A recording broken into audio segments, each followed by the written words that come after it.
It's difficult to categorize the different types of analysis that we have in the DC networks, but I'm going to call this chapter series and parallel because we're basically going to look at series and parallel analysis of simple DC network circuits. And I want to start with problem one. Problem one is shown here, and it's just a set of resistors and a DC power supply, and we're tasked with the problem of solving for voltages 1 and voltage 2 in this network.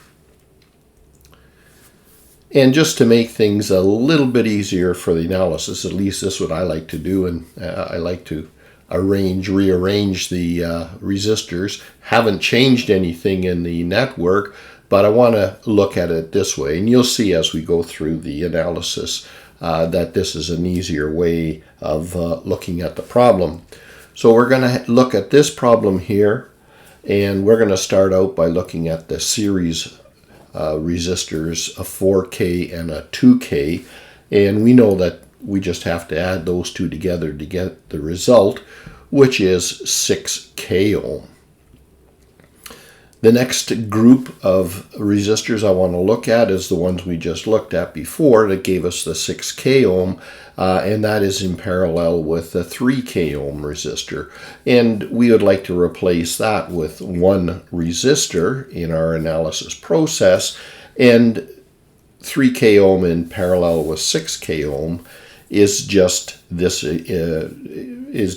equation, which is 3K times 6K all over 3K plus 6K, which reduces to 18K all over 9K, or just 2K ohm. Before continuing, I'm going to use something in the solution called the voltage divider rule, as well as in the next question or problem I'm going to use something known as the current divider rule. So let's take a quick look at what that is. These two rules are demonstrated by the following two circuits. Let's look at the first circuit, the one with a voltage source feeding two series resistors. In this circuit, the source voltage will be split between the two resistors, and Kirchhoff's voltage law tells us that the voltage drop across the two resistors must sum to equal the source voltage. The voltage divider rule tells us that the voltage drop across each of the series resistors will be equal to that resistor's value divided by the sum of the resistors in series times the source voltage. That is, V1 is equal to R1 divided by the sum R1 plus R2 times the source voltage, and V2 is equal to R2 divided by the sum R1 plus R2 times the source voltage. Looking at the second circuit, the one with the current source feeding two parallel resistors. In this circuit, the source current will be split between the two resistors, and Kirchhoff's current law tells us that the source current will split between the two parallel resistors such that their sums will equal the source current. The current divider rule tells us that the current will split into each of the parallel resistors, and the current in each resistor will be equal to the other resistor's value divided by the sum of the resistors in parallel times the source current. That is, I1 is equal to R2 divided by the sum R1 plus R2 times the source current, and I2 is equal to R1 divided by the sum R1 plus R2 times the source current. So these are what we call the voltage divider rules, and they usually only involve two resistors and one source in some makeup fashion. Now, I didn't prove this right now, I just gave you the end results, but the proof is pretty simple and it's a good exercise. All you need to do is use Ohm's law, and you could go through that on your own. Now let's return to the problem, and we can use the voltage divider rule, and it can be sequentially applied, which I will do now. V1, using the voltage divider rule, is 2k ohm all over the sum of 2k ohm plus 2k ohm, as you see in this circuit drawing. And we have to multiply that by the source voltage, which is 12 volts, and V1 then works out to 6 volts. Then, from the original network, we can again use voltage division. The voltage drop across the 2k ohm resistor is 2 volts. This gives us the solution to the original problem. However, in most cases, there is more than one solution, and we'll go through a second or another solution, another way of solving this circuit, and we'll use it, or we'll solve them using Ohm's law. In order to do that, let's take a step back, and we'll use Ohm's law to calculate the current flowing in the 12-volt power supply. We know the voltage and the series resistance, so the current flowing from the 12-volt power supply is 3 milliamps. We then return to Ohm's law again to find the voltage V1. And we know the current flowing through the 2 ohm resistor, so the voltage drop across the V1 would be 3 milliamps times 2k ohm, which will give us 6 volts. Since we also know the voltage drop across the 4 and the 2k ohm in series resistors, which we just calculated, we can use Ohm's law again to calculate the current through the resistors, which is 6 divided by the sum of 4 plus 2, which is equal to 1 milliamp. It's actually 6 volts divided by 4k plus 2k, which is 1 milliamp. We can again use Ohm's law to calculate the voltage drop across the 2k ohm resistor, which is V2, and is calculated by multiplying 1 milliamp times 2k ohms, which will give us 2 volts, which, not surprisingly, gives us the same solution that we calculated previously using voltage division. And that brings us to problem number 2. In this circuit, we are to find the currents I1, I2, and I0. If we combine the parallel 6k and 12k ohm resistors, we get 4k ohm, and the network can be reduced to this. The current emanating from the source will split between the two parallel paths, one of which goes through the 3k ohm resistor and the other goes through the series combination of 2k and 4k ohm, which is I1. Applying current division, we get this, 3 milliamps for I1, which means the rest of the source current, I2, must be equal to 6 milliamps. And we used Kirchhoff's current law to determine that, because the two currents splitting off have to add to 9 milliamps, so 3 from 9 will leave 6.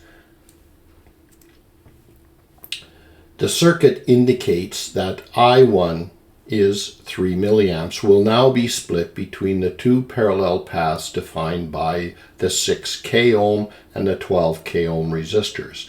Applying current division again gives us I0 is equal to 1 milliamp. Likewise, the current in the 6 k ohm resistor can be found by Kirchhoff's current law or current division. And that will be 2 milliamps. Not that it was a requirement, but we note that the Kirchhoff's current law is satisfied by this. Moving on to problem number 3. In this case, we are to find the resistance of this network at terminals A and B. At first glance, this resistor ladder network may seem like a complicated task, but it is just a combination of series and parallel resistors connected together. Starting from the right-hand side and using the simplified equation for two parallel resistors, we can find the equivalent resistance of R8 to R10 combination and call it RA, which can be replaced by one resistor, which is equal to R8 in series with R10, which that series combination is in parallel with R9.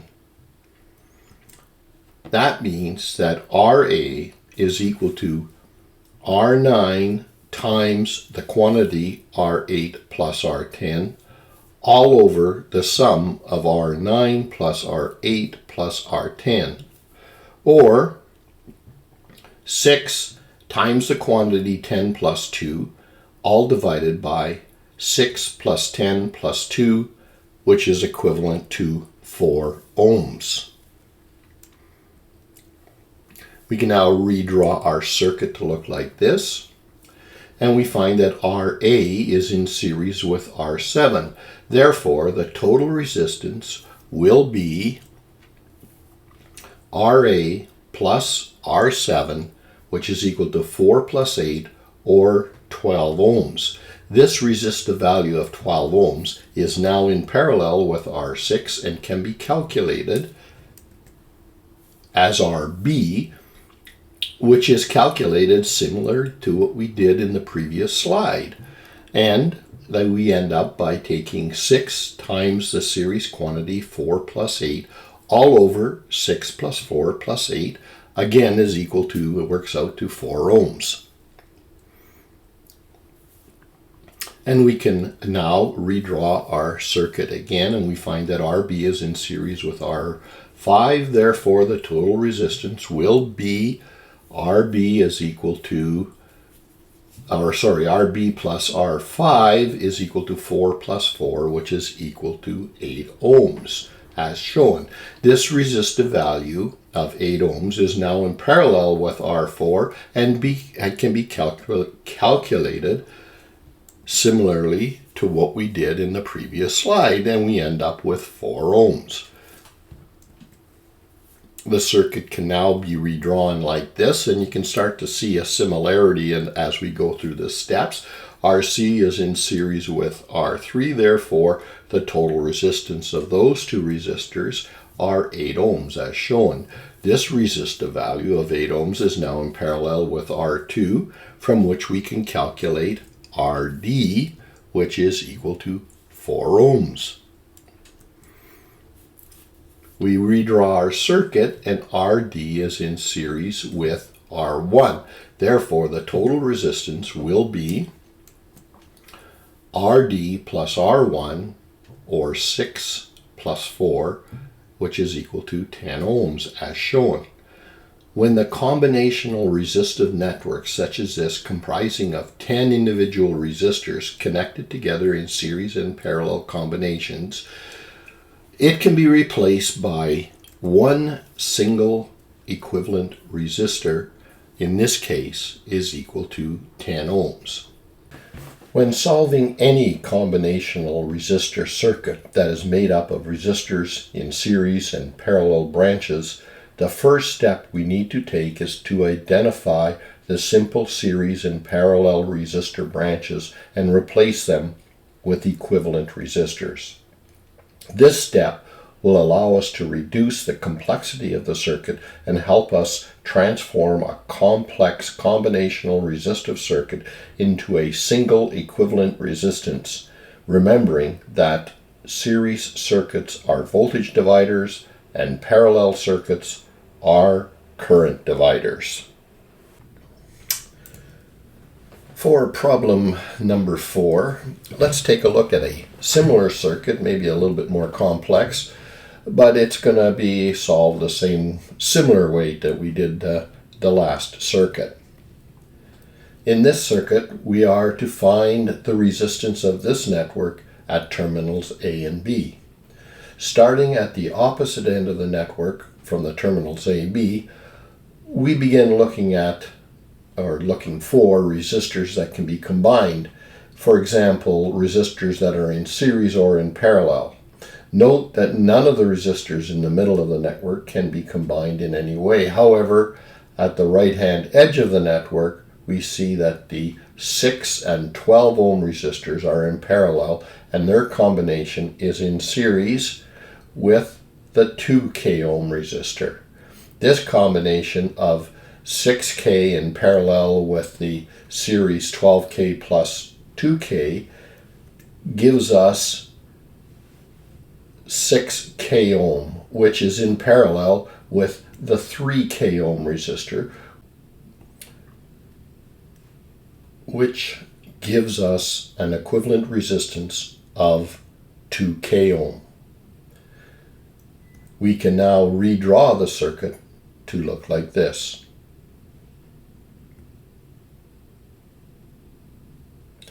Repeating this process, we see that the 2K ohm resistor is in series with the 10K ohm resistor, yielding 12K ohm. And that combination is in parallel with the 12K ohm resistor, which is equal to 6K ohm. This equivalent 6K ohm resistance is in series with the 3K ohm resistor, which is equal to 9K ohm. And that combination is in parallel with the 18K ohm resistor, equaling 6K ohm, and thus the network is reduced to that shown here. At this point, we see that the two 6K ohm resistors are in series, and their combination equals 12K ohm, which are in parallel with the 4K ohm resistor, and that gives us 3K ohm. This combination, which is in series with 8K ohm, yields a total resistance of 8K plus 3K, or 11K ohm, which is the total resistance of R, or the resistance RA-B. We have just found the resistance of this network at terminals A and B, is what we set out to do in the first place.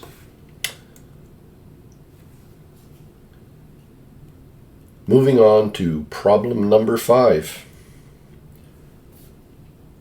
And the next problem I'm going to look at is basically a proof of a formula that you will probably use many times, and that is the conversion of a couple of 3-point networks, specifically the delta connected and Y connected 3-point networks, and the possibility of converting one to the other. In actual fact, it is possible to convert a resistance 3-port Y connected network into a delta connected 3-point network, and vice versa. Delta networks are also known as pi networks, both in reference to the Greek letters which mimic their shape, And Y networks are also known as T networks. They are shown here. A true equivalent circuit would present the same resistance between any two terminals of the original circuit. Therefore, we find in the delta circuit between points X and Y, the resistance between those 2 points is the same as RA in parallel with the quantity RB plus RC. And the resistance between XZ, we'll call it RXZ, is equal to RB in parallel with the series combination RA plus RC. And finally, the resistance between points ZY, we'll call it RZY, is equal to the resistance RC in parallel with the series resistors RB plus RA. In the Y configuration, the resistance between the same points starting with RXY, now we're looking at the Y connection, its equivalent resistance is just RD in series with RE. The resistor RXZ is equal to the series resistance of RD plus RF, and the resistance between ZY in the Y configuration, we'll call it RZY, is equal to the series combination of resistor RE in series with RF.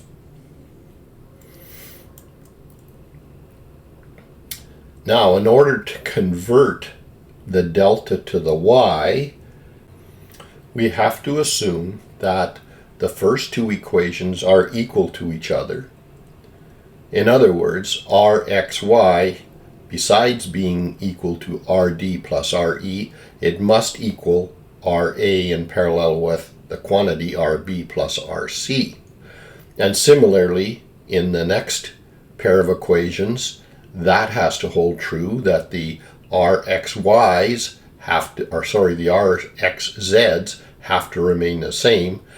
And in the last equation, the RZY in both the Y and the delta have to be equal, so those two equations have to be equal as well.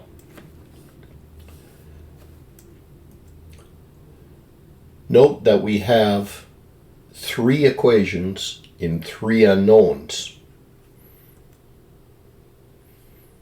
RD, RE, and RF.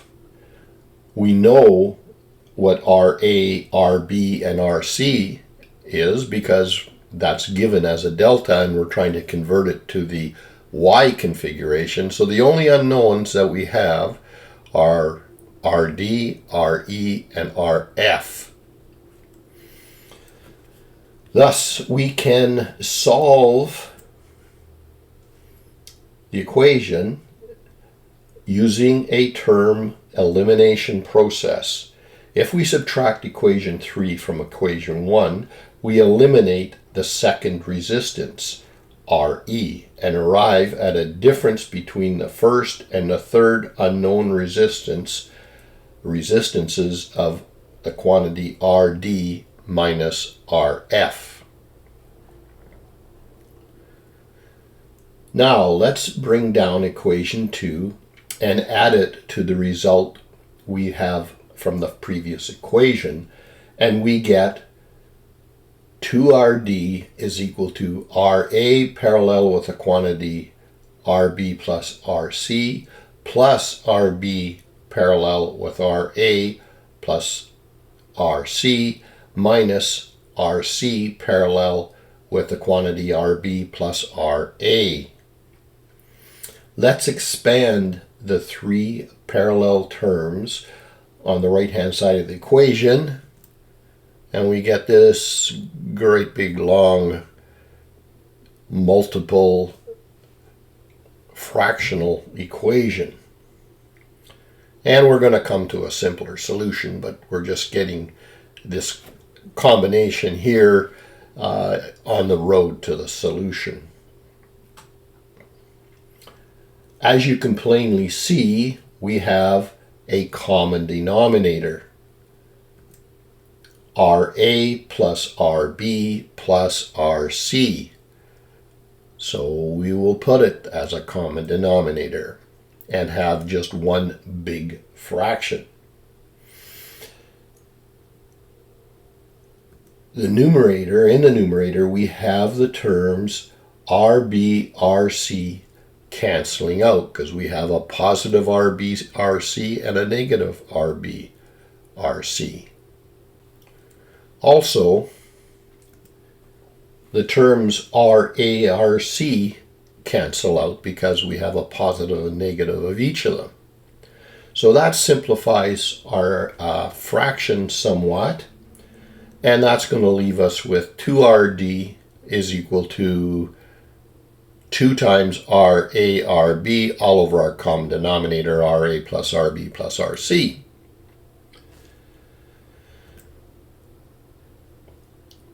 And we can get rid of the 2 on both sides of the equation because we just simply divide by 2 on both sides of the equation, and we're left with the fact that RD is equal to RA times RB all over our common denominator.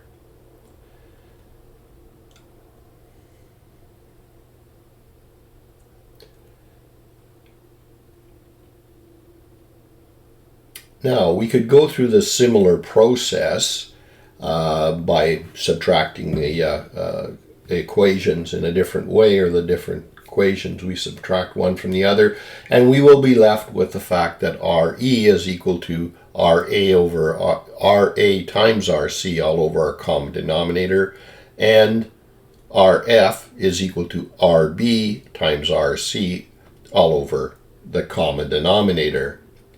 Now, the exercise for these last two equations is something that you can try on your own. It is a good exercise. It's pretty simple to do.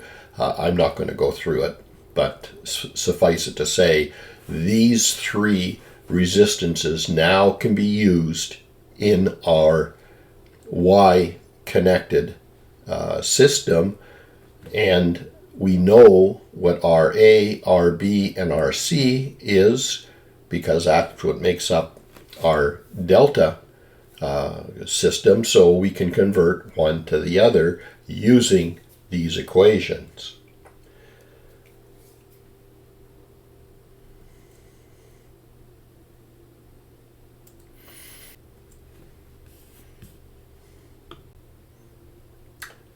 For the reverse process of converting Y to delta, we start by noting the expression for RD, RE, and RF equations 4, 5, and 6.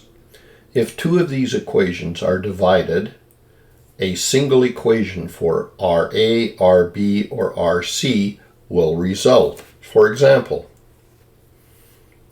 using equations 4 and 5 gives us RD all over RE is equal to RARB times the quantity RA plus RB plus RC all over the quantity RARC times the quantity RA plus RB plus RC. And on the right hand side of this equation, it's easy to see that there's two sets of common terms. The quantity RA plus RB plus RC is in both the numerator and denominator, so they cancel out. And the term RA is in both the numerator and denominator, and they cancel out, leaving us with just RD all over RE equal to RB all over RC. Rearranging this equation now and bringing everything over to the right hand side except for RB, we can get an equation for RB equal to RC times RD all over RE. This time, we will use equations 4 and 6 to give us RF all over RD is equal to RB RC times RA plus RB plus RC all over RA times RB all over the common denominator RA plus RB plus RC. And as before, we have like terms on the right-hand side of the equation, which this time cancel out, and rearranging the equation, we are left with RA is equal to RC times RD all over RF.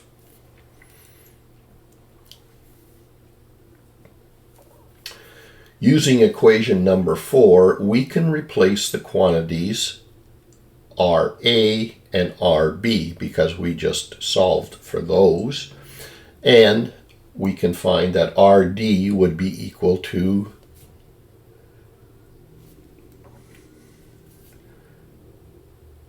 substituting for the quantities RA and RB, we're left with this humongous equation here. Now we can divide both sides of the equation by RD, and it simplifies the equation slightly to this. And we can find common terms in both the numerator and denominator. And our equation now will look like this. I'm moving the final equation to the top of the page to give us more room for further maneuvering. I'm also going to rearrange the fraction a little bit to make it a little bit easier to understand, including cross-multiplying, which puts the numerator of the large fraction on one side of the equation and the denominator on the other side of the equation. We then again cross multiply, which is the same as multiplying both sides of the equation by RF times RE, and our equation now looks like this.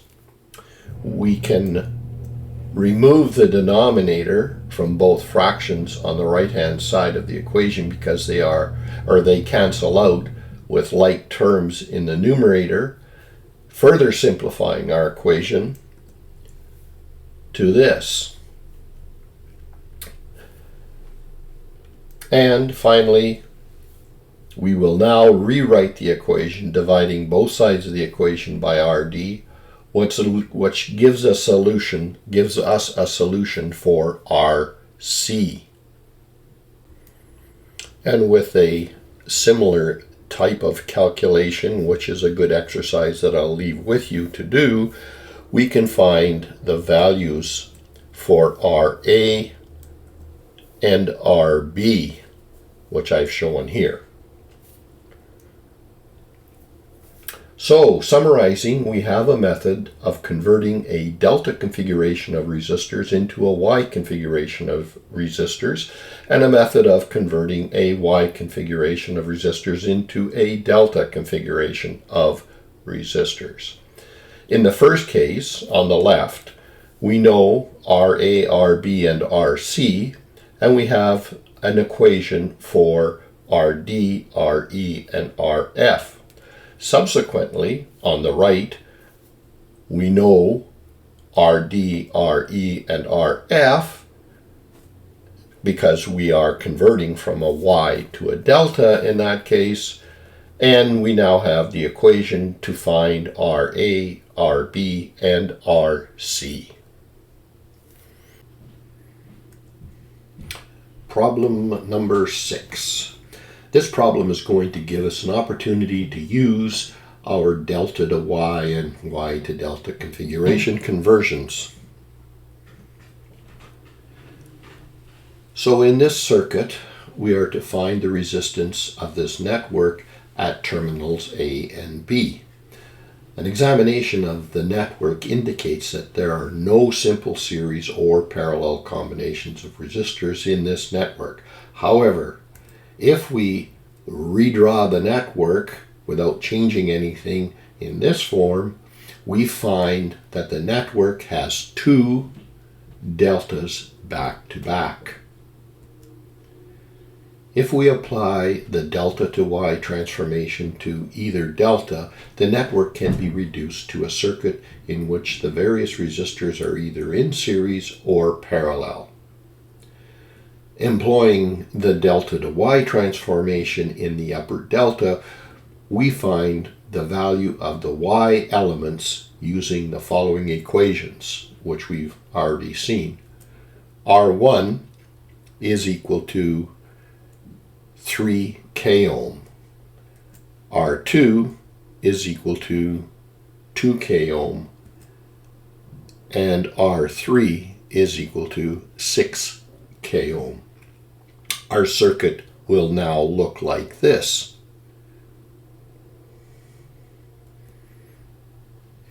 Now the total resistance at terminals A, B is equal to the parallel combination of the series resistors 2K plus 12K and the series resistors 6K plus 12K in series with the other two resistors.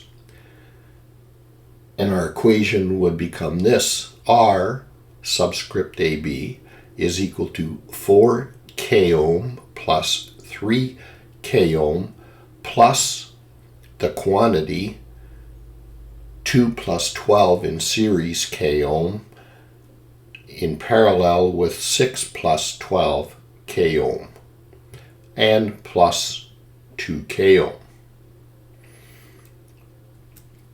We're going to work on just the parallel resistors for now, and we'll come back to the whole equation before we finish. So the parallel combination of 2 plus 12 in parallel with 6 plus 12 gives us 14 k ohm in parallel with 18 k ohm, which is the same as 14 times 18 all over 14 plus 18. There's 1,000 multiplier in both the numerator and denominator. I didn't repeat that, but the ratios are the same. And that functionality works out to 252 all over 32, which is 7.875 k ohm.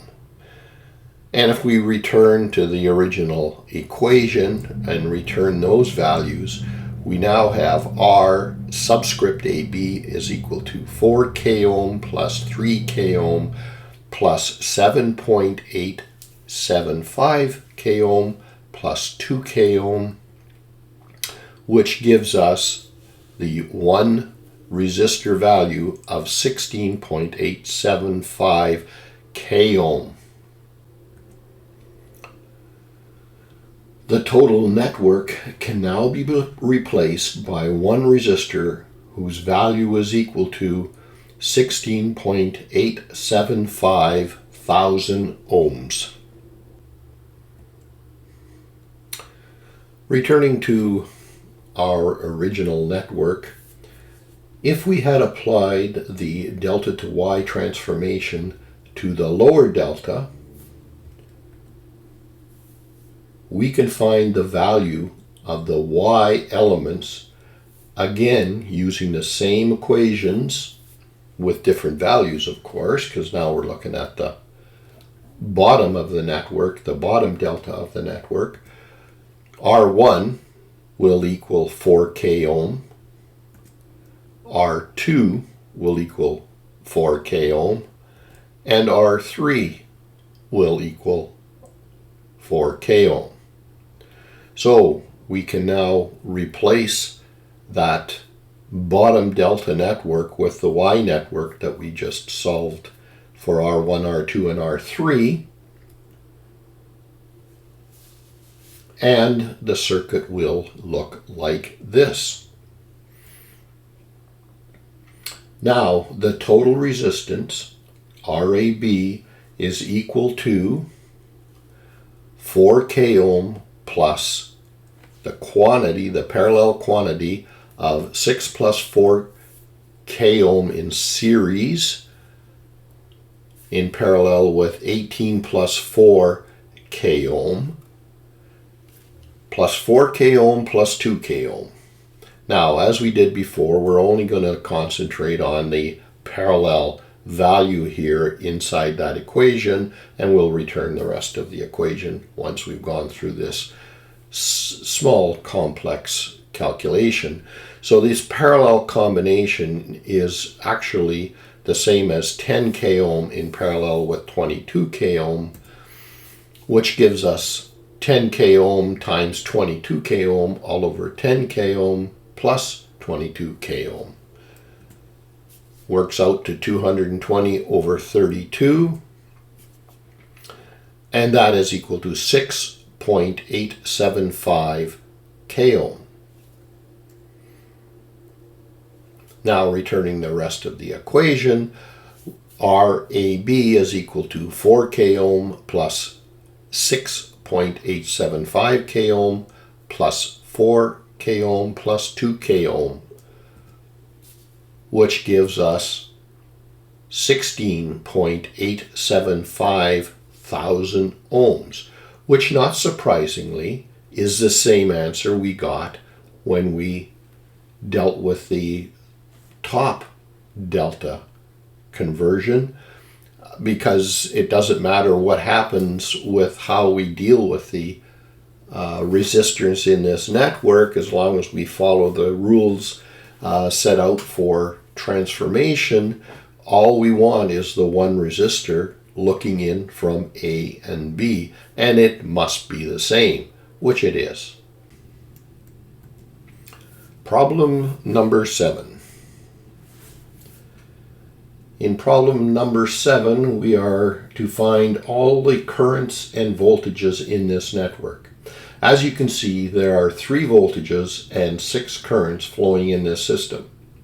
Our approach to this problem will be to first find the total resistance seen by the source, use it to find I1, then apply Ohm's law, Kirchhoff's current law, and Kirchhoff's voltage law, current division, voltage division, to determine the rest of the remaining unknown quantities, starting at the opposite end of the network from the source.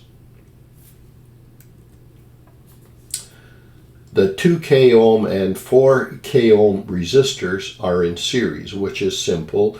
It gives us 6k ohm. And that combination in parallel with the 3k ohm resistor yields 2k ohm and reduces to this network.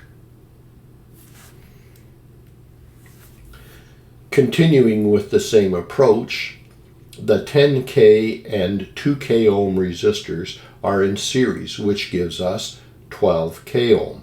And that combination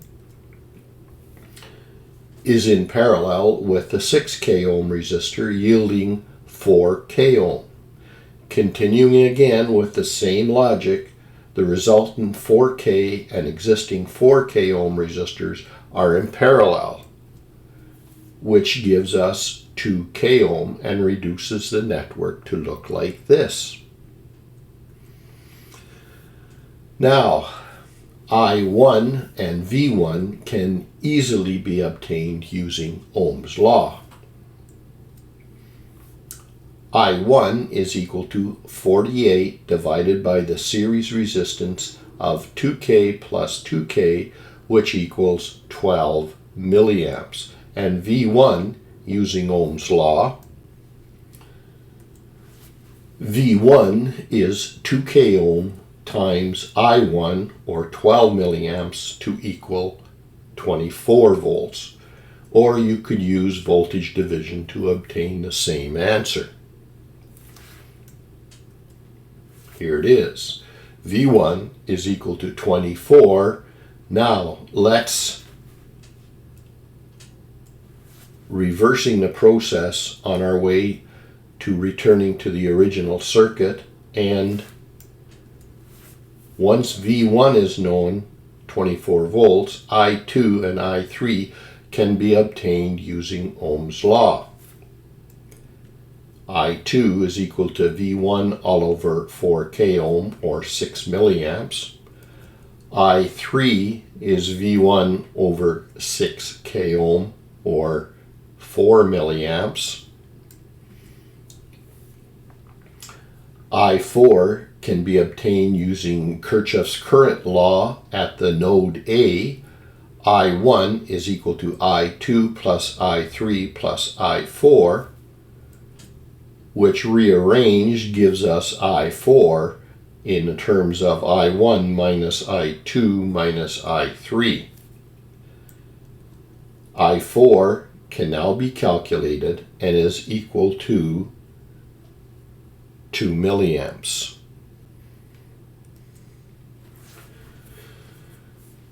The voltage V2 is then V1 minus the voltage drop across the 10K ohm resistor times the current through it, which equals 24 minus 10K ohm times 2 milliamps, which ultimately is 4 volts. Let us return now to the original circuit. Knowing V2, I5 can be derived using Ohm's law. I5 is equal to V2 all over 3K ohm, or 4 over 3, which of course is 1.33 milliamps. I6 is equal to V2 all over the series resistor 2 plus 4K ohm, which is equal to 4 over 6, or 0.67 milliamps. Current division can also be used to find I5. I5 would then be equal to 2 times the quantity 3 plus 4K ohm divided by 3 plus 2 plus 4K ohm, which is equal to 12 over 9, which, not surprisingly, is 1.33 milliamps. And I6 is 2 times the quantity 3K ohm all over 3 plus 2 plus 4K ohm, or, again, not surprisingly, 0.67 milliamps.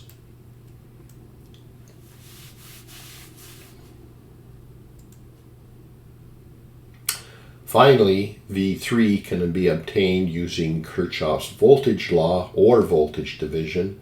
V3 equals V2 minus 2K ohm times I6, which is equal to 4, minus 2K ohm times 0.67 milliamps, or 2.67 milliamps.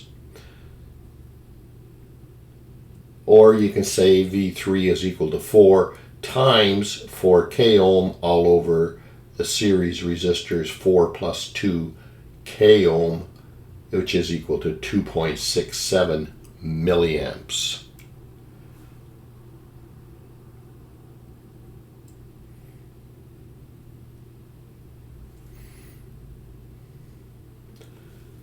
The network has now been solved for all the currents and voltages.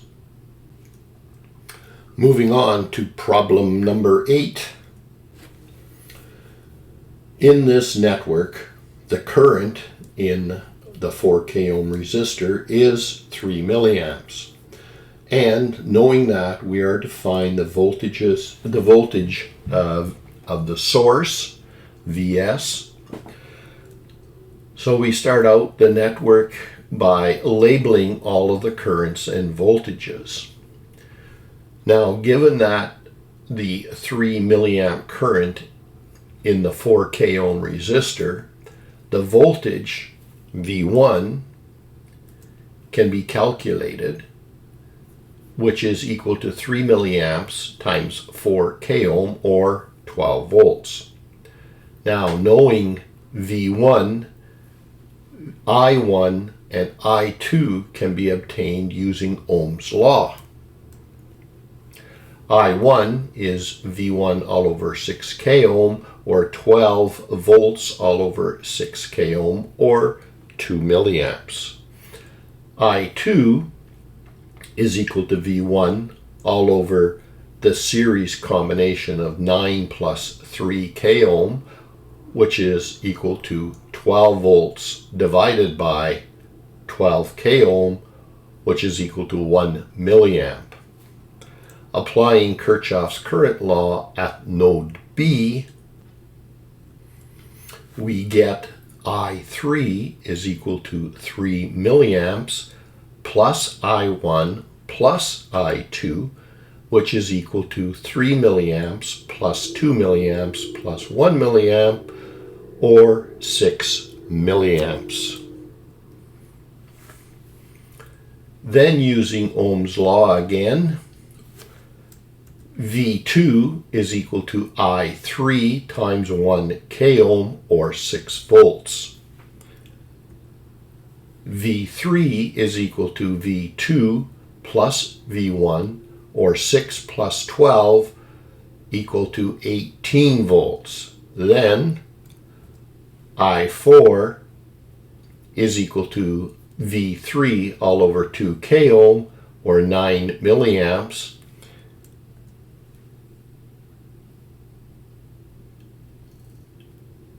And I5 is equal to I3 plus I4, which is equal to 6 milliamps plus 9 milliamps, which is equal to 15 milliamps.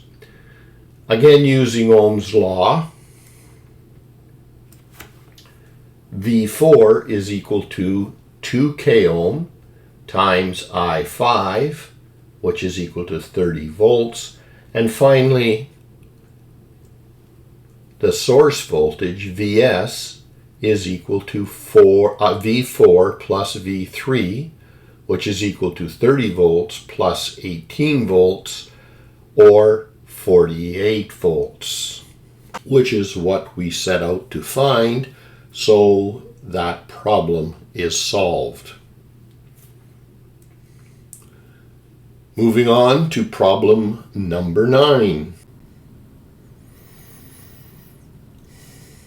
Calculate the current that is flowing in each resistor. The logic here will be to replace all of the resistors with one equivalent resistor, then find the current through that resistor, which is the current for the total load, and then subsequently calculate each resistor's current. To begin with, we find the parallel resistance of each resistor, R4 and R5, which are in parallel, as you can see, and it is equal to 45 times 37 all over the quantity 45 plus 37, which equates to 20.3 ohms.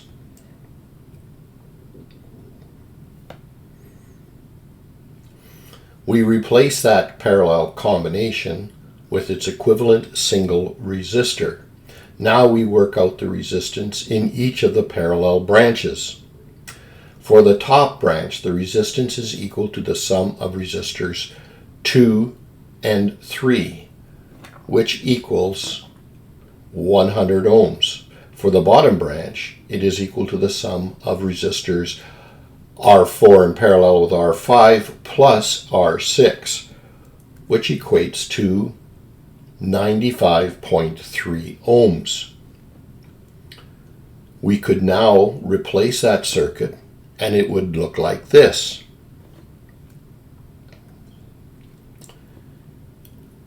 So we are left with an equivalent circuit that you see here.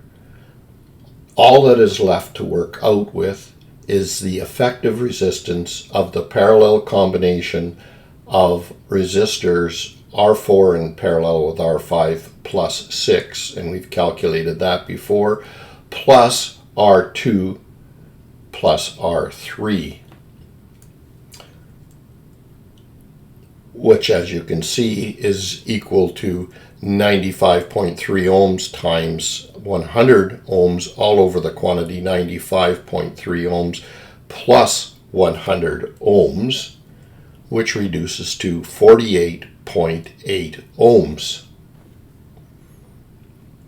We can redraw the equivalent circuit now to look like this, or more compactly like this.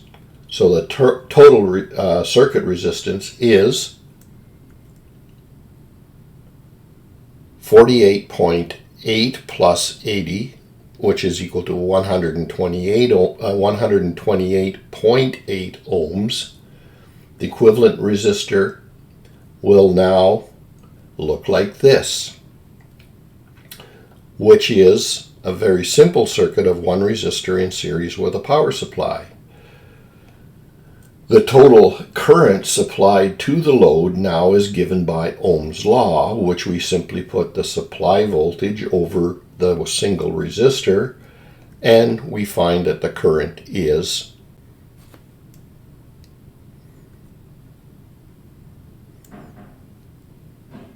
776 milliamps. Because R1 is in series with the equivalent resistor that we just calculated, all of the current that flows to the load must flow through R1. And that equals 776 milliamps. So we have just solved for the current flowing through one of these resistors, R1, which is 776 milliamps. In order to find the current through the other resistors, all we have to do is work backwards like this. Remember that the other resistor was made up of two parallel resistors. The total current emanating from the source will split between these two parallel paths, one of which is through the 100 ohm resistor and the other is through the 95.3 ohm resistor. Applying current division, the 100 ohm resistor will see 379 milliamps. The rest of the total current will flow through the 95.3 ohm resistor. Remember now that these two parallel resistors were made up of two sets of series resistors that looked like this. Because these two resistors are actually made up of two sets of resistors in series with each other, the current that we just calculated will flow through each branch, each pair of resistors, as you see here. So this provides us with three more answers: the current flowing through R2, R3, and R6. In order to find the current flowing through the remaining resistors, R4 and R5, we just have to remember that they were made up of two parallel resistors, and it looked like this. The 397 milliamps will flow through these parallel combinations, but split like this in proportion that are determined by the values of the parallel resistors themselves. And all we have to do is apply current division, and we find that the current through the 45 ohm resistor is 179 milliamps. To find the current through the 37 ohm resistor, we could apply the current division again, or more simply just subtract the total current, 179 milliamps, from the total current flowing in the parallel circuit, which is 397 minus 179, which equals 218 milliamps. This provides us with the current through the last two resistors, R4 and R5, and we are done. We have just calculated the current that is flowing in each resistor. Moving on to problem number 10.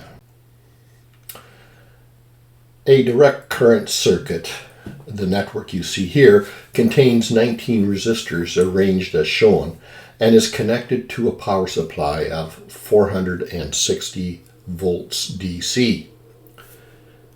Our task will be to compute the current through and the voltage drop across each resistor in this circuit. As you proceed through the solution to find the current and voltages requested, there will be many ways to accomplish this. I will be using only one of the many solutions that you may want to choose.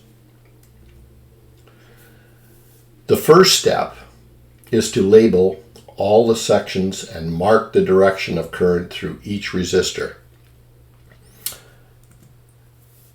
The equivalent resistance of the series parallel combination of resistors can be found by successful application of the rules for combining series resistors and parallel resistors. In a series circuit, the total or equivalent resistance is equal to the sum of the values of the individual resistors. Calculating all of the series equivalents of the elements connected in this circuit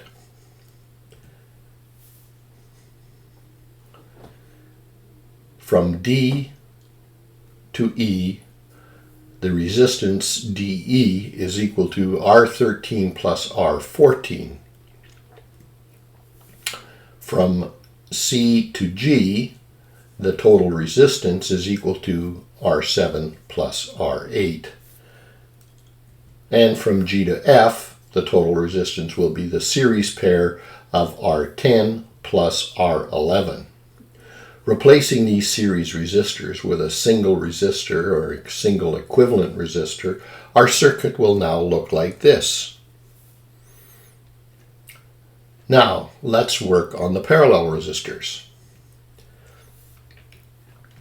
In the case of parallel circuits of two resistors in parallel, the total or equivalent resistance can be found from the following equation. The total resistance of two parallel resistors is equal to R1 parallel R2, which is equal to R1 times R2 all over the quantity R1 plus R2. The equivalent parallel resistance is always less than the smaller of the two resistors. This is a quick check you can do on your mathematics as you're moving along. In section CG, R5 is parallel with R6, and that is equal to 1,000 times 1,500 all over the quantity 1,000 plus 1,500, which equates to 600 ohms.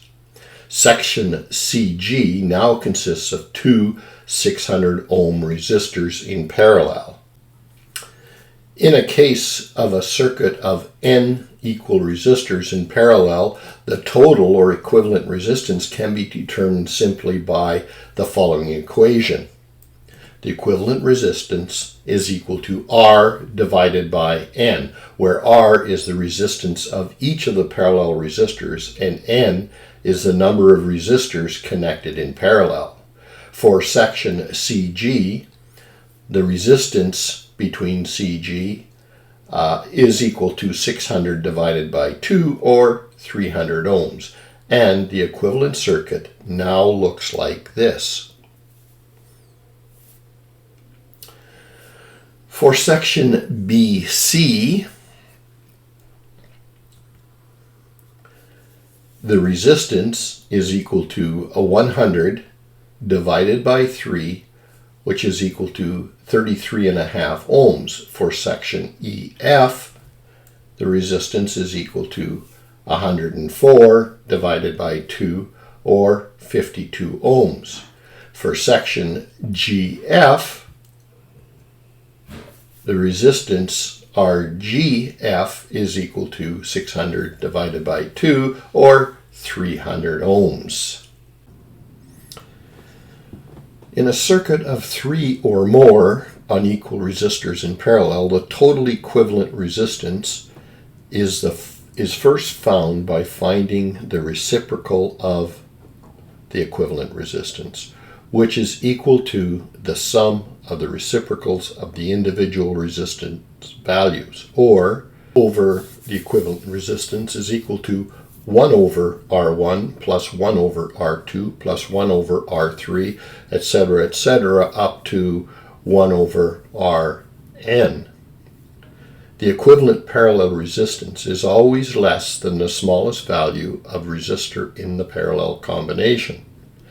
Calculating the equivalent resistance of the elements connected in parallel in section DE, 1 over the equivalent resistance is equal to 1 over 100 plus 1 over 200 plus 1 over 600, which is equal to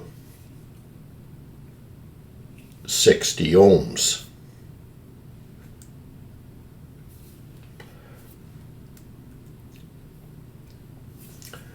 Replacing the 3 parallel resistors, our circuit now will look like this.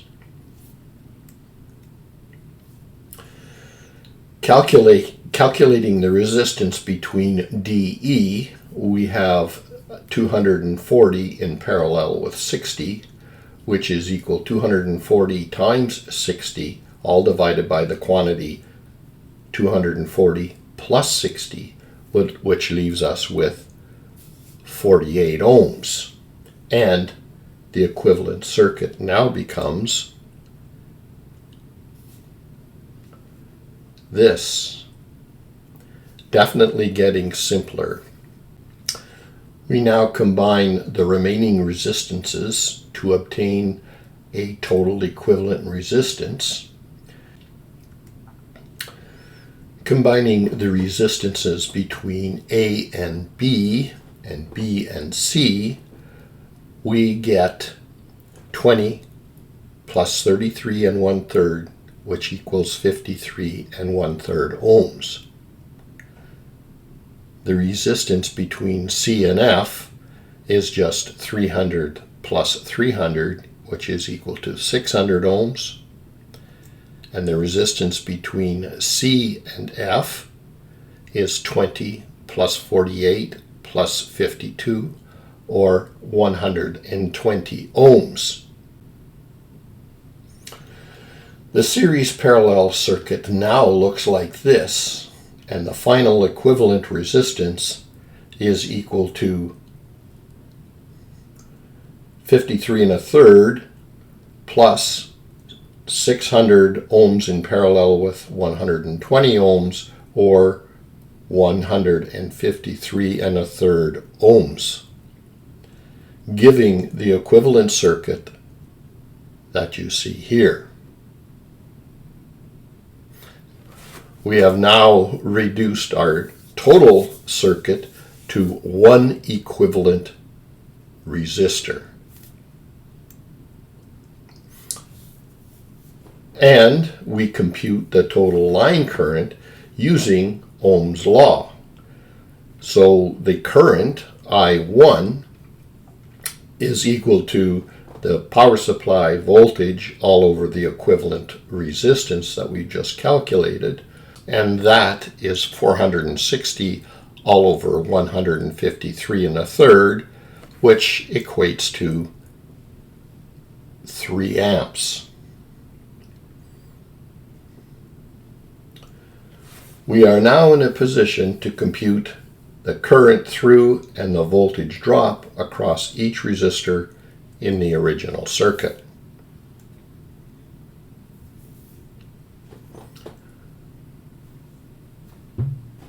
And we do that by essentially working in reverse. We start with one known current, I1, which is equal to 3 amps, and the power supply voltage, which is 460 volts. Using Ohm's law, the voltage drop across R1 can now be calculated, which is I1 times the resistance, which is 3 times 20, or 60 volts.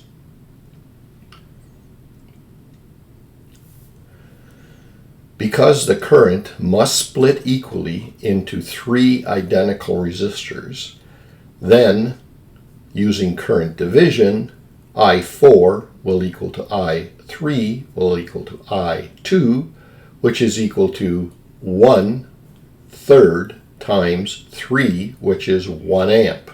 That's Kirchhoff's current law. Again, using Ohm's law, the voltage drop across resistor R2 is equal to 1 times 100, or 100 volts, which is equal to the voltage drop across R3, and that is equal to the voltage drop across R4.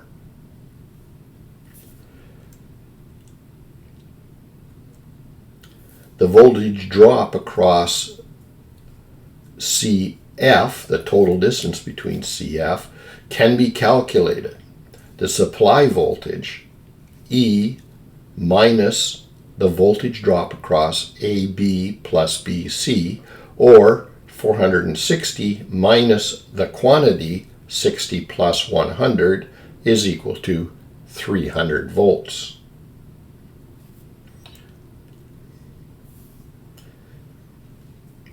A current will now flow from C to G to F, splitting, of course, as it flows through the parallel resistor combinations. We already know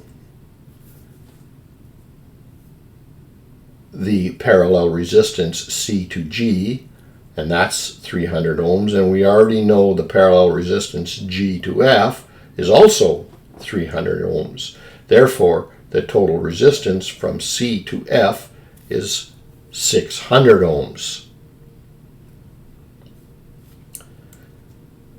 Again, using Ohm's law, the current C to F is 300 volts divided by 600 amps, or 0.5 amps. Since we know that the voltage between C and F is 300 volts and the resistance from C to F is made up of 300 ohms, C to G and 300 ohms G to F, then the voltage will split in half, 150 volts C to G and 150 volts G to F.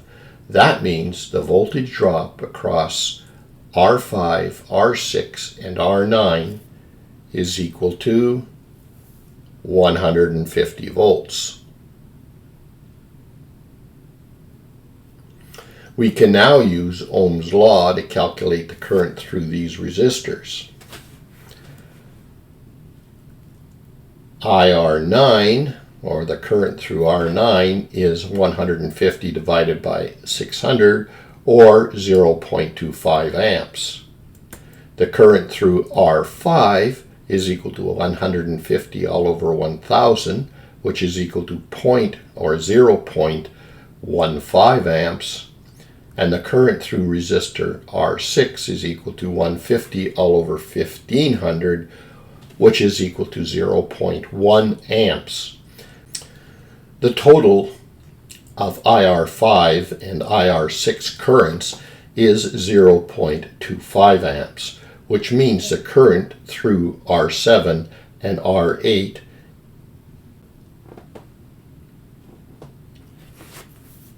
is 0.5 minus 0.25, or 0.25 amps.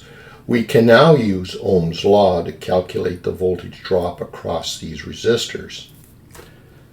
The voltage drop across R7 is equal to 0.25 times 200, or 50 volts. The voltage drop across R8 is 0.25 times 400, which is equal to 400 volts. Using the same logic, we can calculate the current through and the voltage drop across R10 and R11. Using voltage division, we know that the current through R10 in R11 is equal to 0.25 amps, and the voltage drop across R10 is equal to 0.25 times 400, or 100 volts. And the voltage drop across R11 is equal to 0.25 times 200, or 50 volts.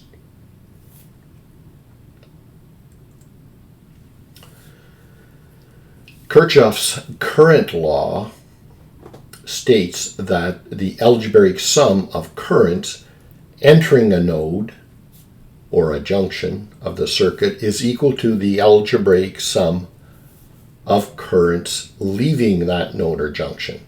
So applying Kirchhoff's current law at node C, we find the current entering to be 3 amps,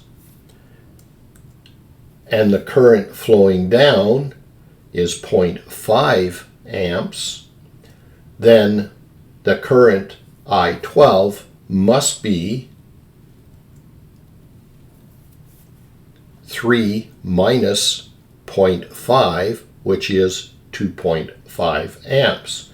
Therefore, using Ohm's law, the voltage drop across R12 is going to be equal to 2.5 times 20, or 50 volts. And the current, 2.5 amps, flows all the way down to F, splitting at nodes D, but converging again to 2.5 amps at E, splitting again at node D, and converging again to 2.5 at node F.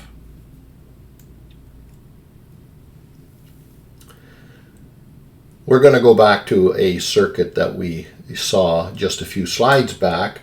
Remember, this is the simplified circuit and the current through branch C, D, E, F.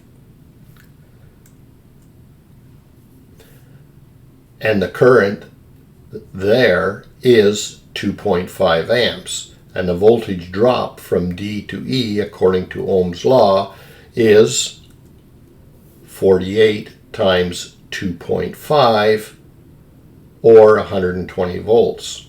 Therefore, the voltage drop across R15 is 120 volts, R16 is also 120 volts, and it's also the voltage drop across R17, which is 120 volts. This means, according to the voltage division, VR13 is equal to 100 volts and VR14 is 20 volts. The current in R15, R16, and R17 can now be calculated using Ohm's law or current division. Current through R15 is 120 over 100, or 1.2 amps. The current through R16 is 120 over 200, which is equal to 0.6 amps, and the current through R17 is 120 all over 600, which is equal to 0.2 amps. These currents add to 2.0 amps, which means since the current C, D, E, F is equal to 2.5 amps, then according to Kirchhoff's current law, the rest of the current, 0.5, must flow through R13 and R14. The current flowing from E to F is 2.5 amps, and because R18 and R19 are equal, the current of 2.5 amps will split evenly such that the current through R18 is equal to 1.25 amps, and the current through R19 is also 1.25 amps.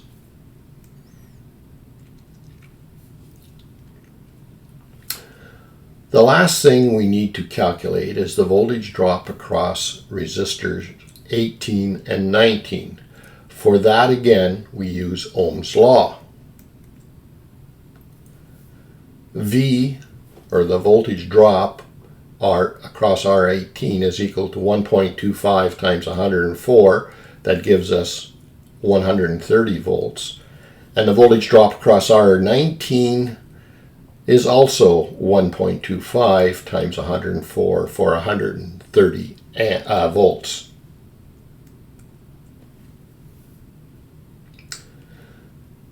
We have successfully computed the current through and the voltage drop across each of the resistors in the original circuit. Any reducible DC circuit, such as we have here, that is, any circuit with a single power source that can be reduced to one equal resistance, no matter how complex, can be solved in a manner similar to the preceding procedure that we just did. This is also known as Thevenin's theorem.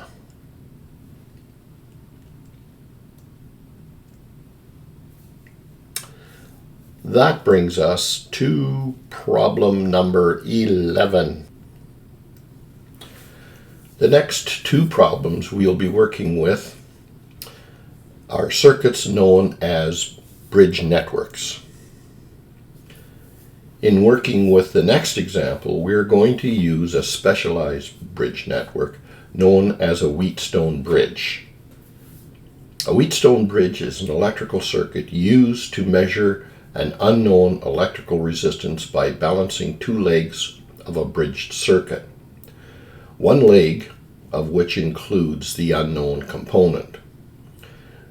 The primary benefit of this circuit is its ability to provide extremely accurate measurements. Most electrical meters use a small portion of what is to be measured, or the current, to cause the meter deflection. Although this is an extremely small amount, it does detract from the accuracy of the measurement. In Wheatstone bridges, the measurement is taken with the meter deflection at 0. Hence, no energy or current is used for meter deflection. In this slide, Rx is the fixed yet unknown resistance to be measured. R1, R2, and R3 are resistors of known resistance, and the resistance of R2 is adjustable. The resistance R2 is adjustable until the bridge network is balanced and no current is flowing in the galvanometer, Vg. At this point, the potential difference between the two midpoints, B and D, will be 0. Therefore, the ratio of the two resistances in the known leg, containing R2 and R1, is equal to the ratio of the two resistances in the unknown leg, Rx and R3. If the bridge is unbalanced, the direction of the current indicates whether R2 is too high or too low. At the point of balance, though, R2 divided by R1 is equal to Rx divided by R3. Rearranging this fraction, or this equation, gives us Rx is equal to R3 times R2 divided by R1.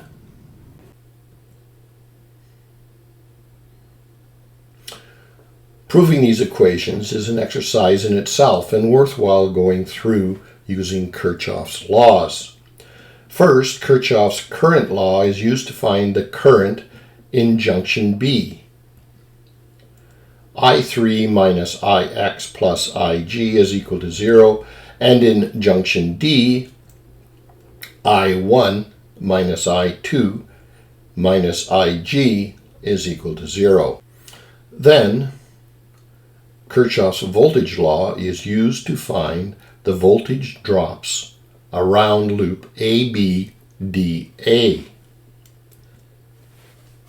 which gives us this equation: I3 times R3 minus IG times RG minus I1 times R1 is equal to 0. And in the loop BCDB, this equation, Ix times Rx minus I2 times R2 plus Ig times Rg is equal to 0.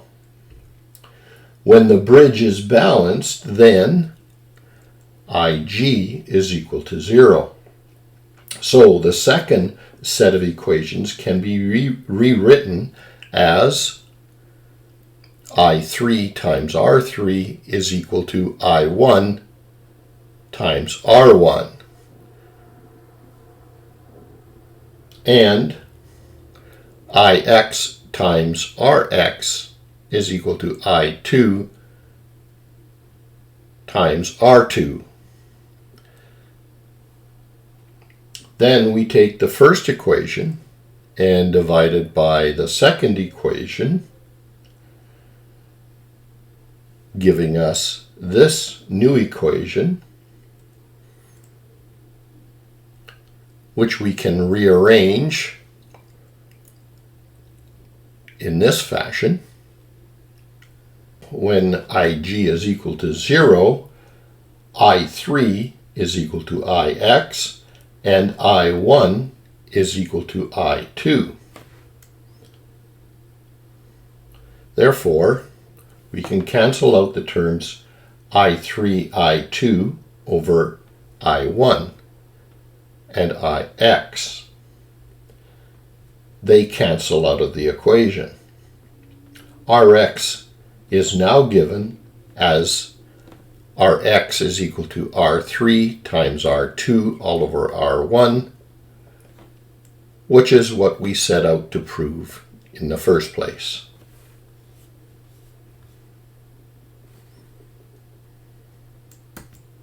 Now let's take a look at a quick example and use the knowledge that we've just learned. Take a look at this circuit that we're given here. The task will be to calculate the value of Rx in the balanced DC bridge network. That is, when VA is equal to VB. The bridge network is balanced when R3 is adjusted so that VA is equal to VB, 3 is equal to 2 k ohms. Then Rx is equal to R2 times R3 all over R1, which we learned from our previous proof. And we just substitute the values for R2, R3, and R1, giving us 20 times 2 all over 10, which is 4 k ohm. Using the same topology of this circuit, but replacing the DC source with an AC source and the 4 resistors with properly biased diodes, one obtains a simple rectifier circuit for converting AC input to a unidirectional output, or in other terminology, a full wave bridge rectifier for a DC output. Moving on to problem number 12, and I'm going to look at some unbalanced DC bridge networks. And given this DC bridge network, our task will be to calculate the equivalent value REQT in this unbalanced DC bridge network. The first step is to convert the upper delta set of resistors to an equivalent Y circuit. But first I'm going to move the resistance values of RA, RB, and RC to the bottom so we can keep track of it. And I'm going to replace the delta with a Y, and that Y will have resistors R1, R2, and R3, whose values are given by these three equations. R1 equal to RA times RB all over RA plus RB plus RC. R2 is equal to RA times RC all over the same denominator. And R3 is equal to RB times RC all over the same denominator. Substituting the actual resistant values in our conversion equations gives us these three equations, which can be further simplified to R1 being equal to 12.9 ohms, R2 is equal to 21.4 ohms, and R3 is equal to 10.7. From this now simplified series parallel circuit, it can be seen that REQT is equal to R3 in series with the parallel combination of R1 in series with RD and R2 in series with RE, or 10.7 plus the parallel combination of 12.9 plus 40 in parallel with 21.4 plus 20, which can be rewritten as this, which can further be reduced to 33.9 ohms. This is the value we were looking for from the beginning, which replaces our circuit of resistors with one resistor of a value 33.9 ohms. This brings us to the end of this first series of problems.